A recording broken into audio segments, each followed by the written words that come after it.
Mukama waffe yeebazibwe mbaniriza akamugezi ka leero ku Bible study yaffe.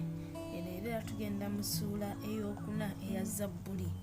Essuula ey'okuna eya Zabuli nga tetunnagigenda mu tusooka okwebaza Katonda omuyiza w'ebintu byonna oyo atonyesa enkuba mu ntuuko zaalyo.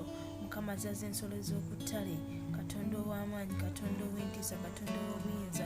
Olw'essaawa za leero okubeera nga tukyali balamu, bulumizibwa Katonda wa Isaaka, bulumizibwa gw'entiisa ya Yakobo, kubanga totulese. Mukama tukusaba tuwa omwoyo omutuukirivu abigula amatu gaffe ag'omwoyo, bayogereko gye tuli okuyita mu kigambo kyo, tubeereko bye tumanya ate era tusigale nga tugulumiza erinnya ly'omutuukirivu wa Yesu Kristo, mu linnya erisinga amanya gonna erya Yesu Kristo tusabire. Amiina. Kati Zabuli ey'okuna etugamba nti onziremu bwe nkukaabirira, ayi Katonda ow'obutuukirivu bwange, wansumulula bwe nnali mu nnaku, onsaasire ompulire okusaba kwange. Mmwe abaana b'abantu mulituusawa okukyusa ekitiibwa kyange mu nsonyi, mulituusawa okwagala ebitaliimu n'okugoberera eby'obulimba. Zabuli eno yeefaananyiriza ne Zabuli eyokusatu, naye Zabuli eno etulaga nga kabaka Dawudi yeemulugunya olwakugamba ng'ali mu kugamba abantu abo aboogera ebigambo eby'obulimba. Abooluganda abantu boogera bye bamanyi ne bye batamanyi. Kati Dawudi agamba nti mulituusaawa okwogera ebigambo eby'obulimba, mulituusaawa abantu boogera, abantu akeera ku makya oli n'ateekawo ekigambo natera na wakijje, wabula oba oluusi anyumisa mboozi ate ebigambo ebyo ne bivaamu obuzibu obw'amaanyi, naye ng'oli yakitaddewo, oli akikwambazizza, oluusi ng'oli akitabye ku muntu naye gwekakasiza ddala ng'amazima gennyini alimba, naye ekigambo nakisiba ku muntu ne kimunywererako. Banagaye mulituusawo okwagala ebitaliimu n'okugoberera eby'obulimba. Naye mutegeere nga Mukama yeeterekedde atya Katonda. Mukama anaawuliranga bwe nnaamukoowoolanga. Dawudi yali akimanyi nti Katonda bw'omukoowoola awulira, naye gwe muganda wange okimanyi nti Mukama bw'omukoowoola awulira? Oba omanyi mirundi emeka gy'omukoowodde n'olaba nga takuzeemu? Ekyo gy'osinga okumanya n'okubala, oluusi n'akudda namu nga gwe wabiva nako tomanyi nakumanya nti Mukama akuzeemu. Naye Dawudi yali ali positive nti nze bwe nkoowoola Mukama, era ali mu kugamba bano nti abange nno muli mu kuzannyira ku muntu gwe mutategeera, ebigambo omubisala ku muntu gwe mutamanyi. Nze ndi musajja mulwanyi, nja kukoowoola Mukama. Nze bwe nkoowoola Mukama ampulira. Mukama anaawulira bwe nnaamukoowoola. Mukama ajja kuwulira bwe nnaaleeta ensonga yange gy'ali nga mugamba nti musuusizza okunjogerako ebigambo bye simanyi. Omuntu ayinza okuba ng'akola ekintu ng'akikola mu bulungi, naye oli olw'okuba alina empalanaaze n'agalowooze g'ag'ekisiru, n'ayogera ekigambo n'asala ebigambo ku muntu naye nga tomanyi ani. Abooluganda mujja kufuna ebizibu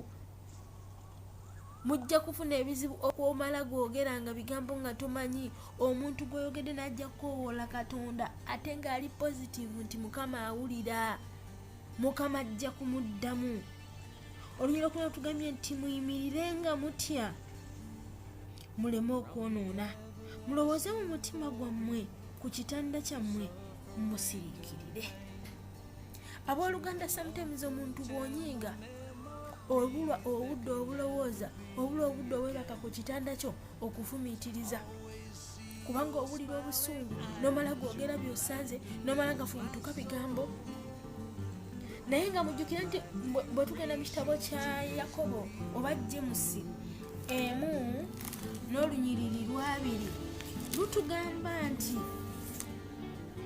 lutugamba nti kubanga obusungu bw'omuntu tebukola butuukirivu bwa Katonda.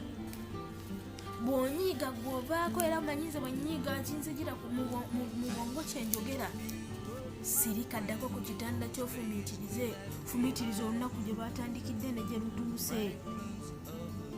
Muganda wange, fumiitiriza, lowoozaako nnyo, baako by'olowooza nga tonnaba kwogera. Sooka obuze kusengawo omutima. Pawulo agamba mu Befeso 4:2-6 agamba nti musunguwalenga so temwonoonanga, enjuba eremenga okugwa ku busungu bwammwe. si kibi muntu kusunguula kubanga omuntu yenna omulamu anyiiga naye bw'onyiiga okola otya omala gwogere buli ekikusaze mu maaso oba osooka n'okkakkana n'osengejja biki by'olina okwogera. Omuntu omukkiriza, omuntu atya Katonda akkakkana n'asooka n'alowooza kubanga obusungu bwo buli bw'onyiga tokola butuukirivu bwa Katonda. Bw'onyiga omwoyo omutuukirivu avaawo, olwo n'okola ebintu mu magezi go ggwe ne mu kutegeerako ggwe. Omanye abalokole balina engeri egamba ewe nalokoka saasiriwala. Muganda wange gy'oka mukola ekintu ng'oli mu busungu, ng'oli mu magezi go ggwe, obeera oyonoona.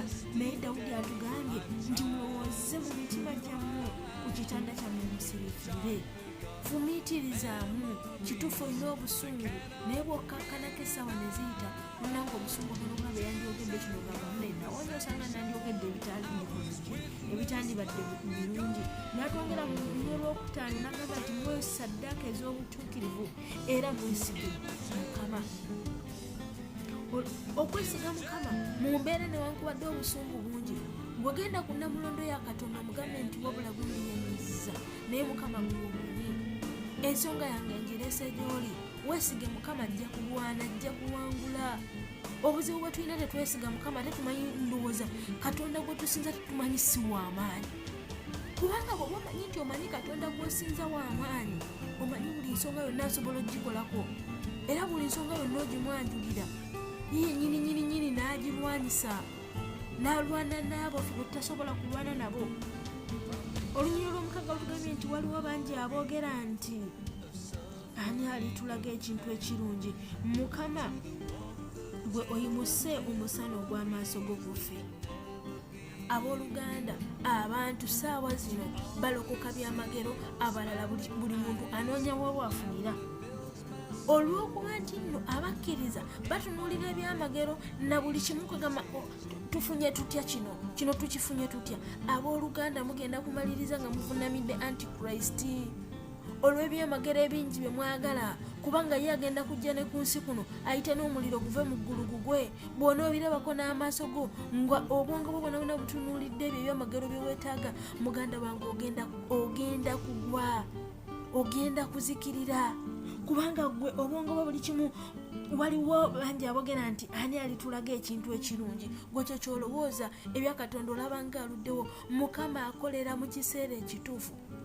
Ky'oba ojjukira kimu nti takeerewa, kyekyokka kyolina ng'okumanya. Naye onyini tugambye nti Mukama gwe oyimusa omusana gw'amaaso go kuffe. Olw'omusana tugamba nti atadde essanyu mu mutima gwange okusinga eri omukyengera ky'emmere n'omwenge gwabwe. Ebiro bino abantu bano bwe baakungulanga ebibala byabwe baabeeranga n'essanyu, nga buli muntu abeera mu kusanyuka. Naye onagamba nti essanyu eriva eri Katonda lisinga eri amakungula, okusinga eri omukyengera n'omwenge gwabwe bo be basanyukira. Essanyu eriva eri Katonda lisinga essanyu ly'ensi eno. Essanyu eriva eri Katonda lisinga okuyayana kw'ensi eno, lyo libisinga bino byonna. Olunyiriro lw'omunane tugamba nti mu butatya naagalamira ne neebaka, kubanga gwe wekka Mukama ontuusa mu mirembe. Katonda yagenda okukuwa emirembe egitaliiko bwirike, essuubi erituukiridde. Naye essuubi ly'ensi eno n'amasanyu g'ensi eno muganda wange bikutwala mu kuzikirira. Bayibuli eyogera mu ngero nti waliwo omuntu akwata ekkubo nga liita lya mirembe naye nerimaliza nga limutute mu kuzikirira. Abooluganda, Mukama waffe bazibe tugenda kukomawo. Mukama abampeera omukisa, twagalanenga kubanga kyekisinga obulungi. Okukola obulungi n'okukanya tetulekangayo. Saddaaka ezisinga ezo zisanyusa nnyo Katonda. Mubeere bulungi. Mukama waffe Yesu Kristo yeebazibwe. Abampeera omukisa.